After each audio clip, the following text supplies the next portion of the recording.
예, 여러분 반갑습니다. 오반입니다. 이거 진짜 오랜만에 한다, 그죠? 지금 와서 생각하면 이걸 왜 했나 모르겠어. 지금 와서 생각하기엔 좀 되게 병신 같다는 생각이 드는데 그때는 또 이게 병신 같다는 생각이 안 들었거든. 근데 영상 올리는 오늘 날짜가 3주년이 되는 날이라서 9월 25일 오늘 이걸 다시 한번 해보고 싶었고, 그리고 제가 3년 전에 처음 이야기했던 디지털 노마드에 대한 이야기를 다시 한번 해보고 싶었습니다. 그게 방금 전 나도 3년 전에 올린 내 영상, 첫 영상 보고 왔는데 뭐 되게 이상해. 약간 좀 거지 같은 게 있어. 막 약간 좀 경계에서 그런데 말이에요. 이런 느낌. 그게 좀 약간 이런 느낌이 좀 있어가지고 다시 한번 얘기를 해보고 싶었습니다. 뭐든지 그렇잖아. 지나고 나서 보면 더 서툴러 보이는 게 있잖아. 유튜브도 마찬가지인 것 같아. 그래서 결국엔 이 처음 했던 디지털 노마드에 대한 이야기를 다시 하는데, 맨 처음에 내가 얘기했던 디지털 노마드랑 지금이랑 3년이 지난 디지털 노마드랑 사람들이 생각하는 게 좀 많이 인식이 많이 변한 것 같아. 3년 전에는 디지털 노마드라는 직업이 이런 직업이 있었어 라는 그런 반응이었다면, 3년이 지난 지금은 디지털 노마드하면 그거 블로그 알바한 애들 아니냐? 약간 이런 느낌. 그 배슬기 씨 남편이 이상한 얘기 좀 해가지고 전부 다 이제 블로그 알바하는 게 디지털 노마드인지 아는 그런 사람들이 있는데, 전혀 그렇지가 않아. 디지털 노마드는 디지털 유목민, 말 그대로 그런 컴퓨터 하나만 있으면 전 세계 어디서든지 일할 수 있는 그런 직종들이 있거든요. 그 사람들을 전체 모두 다 이제 디지털 노마드라고 합니다. 제가 제일 많이 봤던 디지털 노마드는 IT 쪽이었어. 그래픽도 많이 봤고, 나한테 유튜브를 하라고 권했던 다니엘이란 친구도 어플리케이션 개발을 했거든. 그래서 그런 IT 애들이 제일 많았고, 그 외에도 글 쓰는 사람, 영화 시나리오 작가도 봤었고, 그리고 좀 신기한 게 이게 문학 쪽, 출판 쪽으로도 프리랜서가 되는 것 같더라고. 이 책 같은 거 편집하고 이런 게 바깥에서 되는가 봐, 그게. 그래서 그런 쪽도 봤고, 아니면 이제 또 온라인으로 와인 같은 거 셀링하는 거, 온라인으로 판매하는 이런 사람들도 좀 많이 봤거든. 그래서 3년 전이랑 비교하면 좀 많은 것들이 변한 것 같아요. 지금 보면 이제 내 옆에 이제 고양이 복돌이도 있고. 확실히 그때보다는 좀 여유도 많이 생긴 것 같고. 그런데 이런 디지털 노마드에 대해서 사람들이 뭔가 좀 이제 현실과 단점, 장점을 잘 모르는 사람들이 많더라고. 다들 이제 유튜브에 가장 사람들이 많이 보는 그게 그 약간 보편적인 사실이라고 생각하는 경향이 있잖아. 그러다 보니까 디지털 노마드는 전부 다 이제 블로그로 알바하는 새끼들이다, 이런 사람들이 좀 많아졌어. 나는 블로그로 알바하는 디지털 노마드를 단 한 명도 본 적이 없거든. 실제로 나가서 1년 넘게 살고 왔는데 1년 한 3, 4개월 살고 왔는데 전혀 본 적이 없단 말이야. 그래서 그런 사람들이 없다는 거 말씀드리고, 다만 이게 디지털 노마드라는 게 하나 확실한 거는 나쁘지는 않다는 거예요. 왜냐하면 이 디지털 노마드의 그 직종은 굉장히 여러 가지 직종이지만 하나 공통점은 인적 자본이라는 부분이 있거든. 인적 자본. 그래서 나 같은 경우도 증권 영업이 본업이긴 하지만서도 유튜브도 어떻게 보면 이제 디지털 노마드가 될 수 있지. 예를 들어 빠니보틀 이런 애들 보면 디지털 노마드잖아. 요새 보니까 여시 애들이 존나 패고 있던데 데미지가 안 들어와서 그렇지, 그치? 근데 문제는 그게 이런 유튜브 같은 것도 그렇고, 뭐 결국에는 좀 약간 특성은 있지만 대부분이 하나의 그런 커리어를 쌓는 인적 자본으로 들어가다 보니까 이게 정년이란 개념이 없는 경우가 되게 많아. 나 같은 경우도 증권 영업이 사람들이 잘 모르지만 뭐 보험회사에는 FC하고 되게 많잖아. 증권 쪽은 잘 없거든. 그게 왜 그런가 하면 증권 쪽은 살아남기가 힘들어. 그래서 옛날에 막 보험회사 FC들 변액연금 수수료를 높다 오지게 팔잖아. 막 100만원짜리 월납 팔면 한 달에 600만원 꼽혔거든. 내가 첫 달에 그 펀드 100만원치 팔았단 말이야. 야, 6,779원 나오더라, 씨발. 그러니까, 살아남기가 힘든 그런 구조는 분명히 있어요. 그래서, 나도 그때 하면서도, 야, 이거 이래서 언제 씨발 돈 모으노? 이렇게 생각했는데, 근데 또 생각보다 돈이 또 금방 잘 모이더라고. 그래서, 돈이 모이면, 그래도 디지털 노마드처럼 이렇게 바깥에 돌아다니는 게 가능하니까, 그거 하나 보고 열심히 일했던 기억이 있어. 물론, 막상 그런 상황이 돼서 그걸 쟁취하고 나면, 뭐든지 이게 자기가 쟁취하고 나면 약간 시시해지는 그런 느낌들은 있거든. 그래서 사람들이 뭐 디지털 노마다며 밖에서 막 존나 이제 수영하고 뭐 와인 마시고 그러면서 히히하고 하다가 일 바짝 몇 시간 하고 이렇게 하고 잘 살 것 같은데, 아니야. 내가 만난 디지털 노마다 새끼들 전부 다 워커홀릭이었어, 진짜. 그래서 인적 자본인 건 장점인데, 근데 단점이 보통 그런 인적 자본으로 이루어질 수 있는 일들의 특징이 있거든. 다라고는 할 수 없지만 80% 특징이 뭐냐면, 다이다이 치는데 한계가 있어요, 그게. 그래서, 예를 들어, 나 같은 경우도 이제 증권 쪽에서 이제 일을 하고 있었지만, 내가 만약에 증권회사에서 내가 좀 스카웃이 몇 번 들어왔거든. 그래서 요새는 증권회사가 공채를 아예 안 뽑고, 그 경력 같은 신입을 데리고 온단 말이야. 일을 잘하는 그냥 스카우트를 해요. 그게 그런 식으로 들어오는데, 내가 만약에 증권사 가게 되면 내 가진 고액은 그대로란 말이야. 같은 증권사로 간다고 가정했을 때. 근데 밑에 기본급도 깔리기 시작하고, 객장에 앉아 있으면 사람들도 또 오잖아. 그지? 그러니까 보통 집단을 구성하게 되면 받을 수 있는 시너지가 엄청 커져. 그래서 이게 굳이 증권 영업뿐만이 아니라 개개인이 아니더라도 이게 보통 얘들이 팀을 이뤄서 하게 되면 캐파와 파이가 더 커진다는 거야. 그래서 지금 나 같은 경우도 이제 어떻게 보면 이제 뭐라고 해야 될까, 그 증권 영업을 하면서 수수료를 받고 있는데, 나 같은 놈들이 팀으로 모여서 하는 애들이 있거든. 그런 애들은 수수료가 엄청 많이 받아 진짜.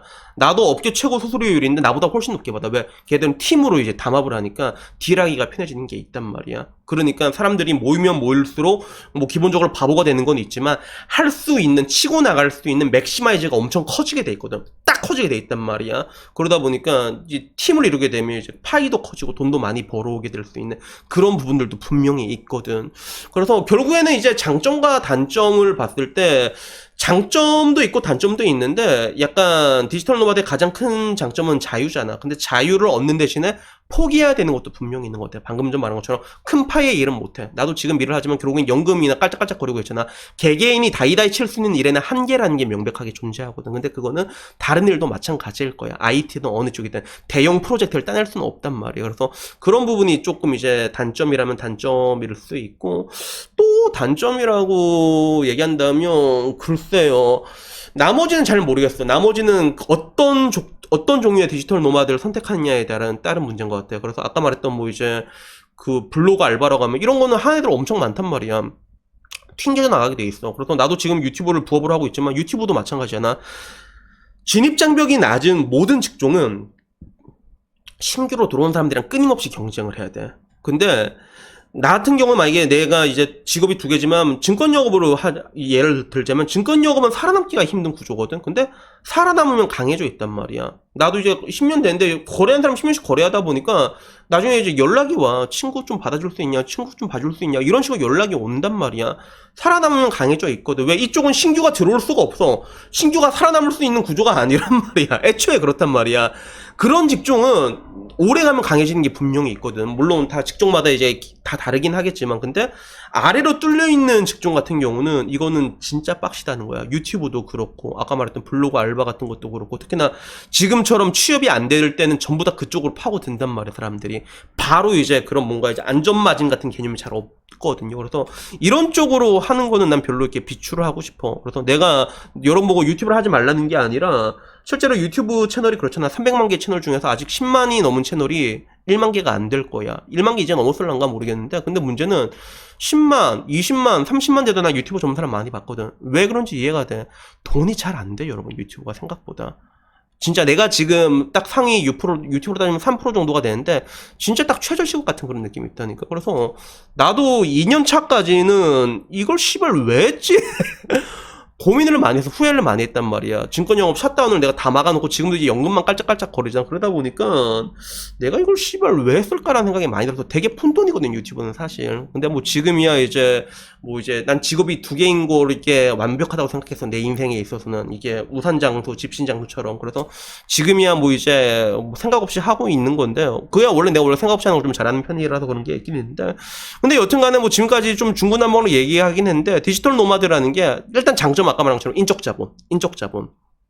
기술을 갈고 닦을 수 있다는 그런 부분은 분명히 있는데, 근데 이거는 방금 전 말한 것처럼 그런 뭔가 아래가 뚫려 있는 거 제외한 다른 직종의 디지털 노마드를 말하는 거야. 다른 기술직적인 부분들. 거기에 해당되는 거고, 유튜브나 이런 것들은 아무나 할 수 있는 거, 걔네들만 다 할 수 있는 거는 그렇게 큰 해당 사항이 없어. 유튜브는 이제 보면 알겠지만, 나도 이제 거의 끝났단 말이야, 사실. 이미지도 닳거든. 닳게 돼 있단 말이야, 사실. 그래갖고 이거는 내가 볼 때 그렇게 디지털 노마드로서 추천하고 싶은 직종은 아닌데, 근데 그렇지 않은 직종 중에서는 충분히 이제 여러분들이 원하는 그런, 여러분이 잘할 수 있는 직종이고, 항상 판에 맞는 싸움을 하라잖아. 여러분들이 잘할 수 있는 직종 중에서 이런 게 있고, 이걸 좀 파고 싶고, 인적 자본을 개발하고 싶다라고 한다면, 그러면 괜찮다고 난 생각해. 왜? 기술이고, 이게 인적 자본이고 정연이라는 게 없으니까. 근데 그렇지 않은 디지털 노마드에 한해서는 그냥 웬만하면 하지 말고 그냥 하더라도 나처럼 그냥 에라이 씨발 그냥 대충 이제 부업으로나 이렇게 후리자 약간 이런 가벼운 마음으로 하는 게 좋다는 거 말씀드리고 싶어요. 그리고 여담으로 하나 더 얘기하고 싶다면 지금 뭐 이게 뭐 잘 안 되잖아. 취업도 잘 안 되고 그런데 이거를 꼭 디지털 노마드로 알아볼 필요는 없는 것 같아. 지금 보면 기술직으로 비어있는 게 진짜 많거든. 근데 여러분들이 기술직을 존나 무시해서 그렇지 기술직 진짜 괜찮다니까. 내 친구들 중에서도 기술직 일하는데 한 달에 진짜 몇 천씩 버는 애들이 있어. 한 달 일 바짝하고 그냥 놀러 다닌다니까. 그런 애들도 있다니까 실제로. 그런 기술들이 많아. 왜 지금 젊은 사람들이 기술을 안 하려고 해서 비어있는 게 되게 많아. 직모형 채널 보면 나오잖아. 타일 기술자 한 달에 월천 번다고 하는데 사람들이 아무도 안 해가지고 지금 그 타일 기술 배우려면 중국인한테 배워야 된다더라. 그러니까 굳이 뭐 디지털 노마드가 아니더라도 그런 기술직이든 모든 기술직은 인적 자본이에요. 여러분 알았죠? 그래서 앞으로는 더 많이 힘들어질 거예요. 진짜 많이 힘들어질 거거든. 굉장히 많은 직업이 사라질 거란 말이야. 이런 겨울, 이런 진짜 윈터 이즈 커밍에서 이미 왔지? 이 겨울에서 살아남을 수 있는 가장 좋은 방법 중에 하나가 인적 자본이라는 거. 그러니까 굳이 디지털 노마드 아니더라도 현실적으로 봤을 때 여러분들이 좀 잘할 수 있는 기술직 같은 걸 찾아보는 것도 나쁘지 않다는 거에 대해서 얘기를 드리고 싶었습니다. 그래서 여튼간에 뭐 오늘 이야기는요 여기까지고요. 여튼간에 3년이라고 하니까 제법 긴 시간이죠. 그죠? 제법 긴 시간을 내가 해왔던 것도 신기해요. 그래서 물론 내 인생에 있어서 가장 잘한 거는 난 사실 증권 영업을 시작한 일을 가장 잘한 거라고 생각해. 그리고 두 번째가 담배 끊는 거, 세 번째가 형 안 팬 거였는데 근데 지금 와서는 사실 내가 유튜브 하면서도 왜 하는지는 모르겠어. 사실 왜 하는지도 모르겠고 지금 와서는 그냥 뭐 하고 있긴 있는 건데 근데 나중에 뭐 이제 시간이 지나서 뭐 내가 보기에는 내 채널 한계는 이미 명백하거든. 이게 뭐지 더 클 것 같지도 않고 씨만 뭐 오히려 하락세로 접어들면 접어들었다라는 그런 느낌이 더 강하게 들지만서도 근데도 일단은 계속은 할 것 같아. 계속 할 것 같아. 뭐 평생 한다고 보장은 못해도 근데 이거를 하면서도 분명히 하나 확실한 건 내가 배워가는 게 있었다는 거야. 그러니까 뭔가를 하면 배워가는 게 있거든. 그래서 나중에 시간이 조금 더 지났을 때 그래도 내가 유튜브를 하면서 그래도 뭔가 좀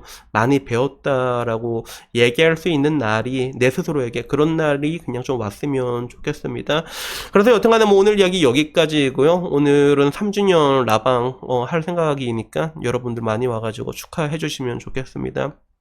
지금 와서 생각하기에 재작년 11월부터 1일 영상 시작했는데 지금 와서 생각하면 그래도 별거 아닌 것 같지만 별거인 일을 한 것 같아. 별거 아닌 것 같지만 별거 이상이었던 일을 그래도 해낸 것 같아가지고 뭐 기분은 나쁘진 않은 것 같습니다. 그래서 여튼간에 뭐 오늘 이야기 여기까지고요. 그럼 나중에 라방에서 뵙도록 하겠습니다. 이상입니다. 감사합니다.